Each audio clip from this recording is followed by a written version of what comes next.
My name is Sheng Wang.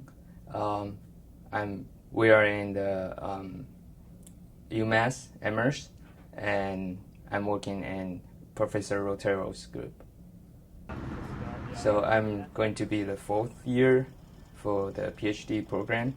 So my research is about generating functional biomaterials specific for protein-based thin film or coatings. This is the spin coater, and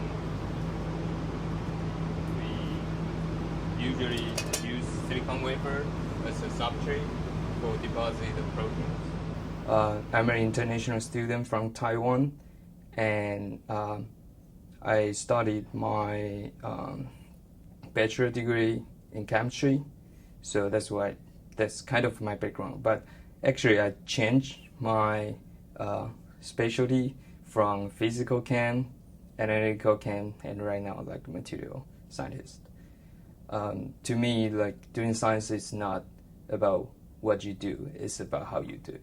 When I found I really interested in science is when I do the independent study in college, and I found that doing research is very different from learning things from the textbook, which I don't like, because everyone tries to tell you that those things everybody knows.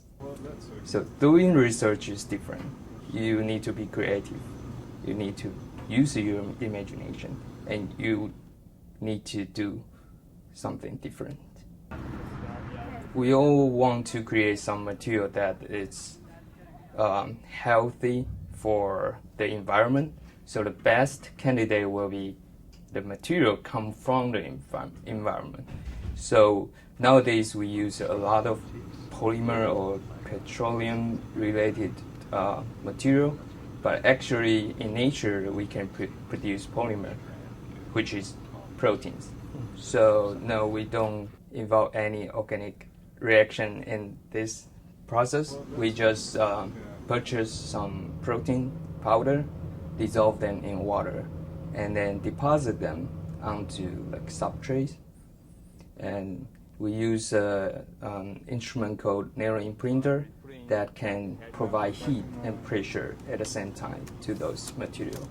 So after you do the processing, the film can be stable. It won't dissolve in water. So that's how we usually to generate those protein films. What's the application about this? So far we focusing on like bioapplication. So if you make a film based on those proteins, you can choose different protein precursor because they have different properties. So you can generalize different property of the film and use them to culture cells and control cell behavior. So you can use it for tissue engineering, wound healing, depends on what kind of drug you want to incorporate into those films. People like to emphasize scientific method. So that's the process. You have a hypothesis, you design an experiment, and you get a result. That's how people do experiment, doing science in different area. They all doing the same thing. So that's very good. And no matter in what area, they all require you to have some creativity. So that's what I think is very important and what makes me interested, because you can use your imagination, you can use your creativity. Yeah, a lot of space for you to do it, and especially you can do something different from the others.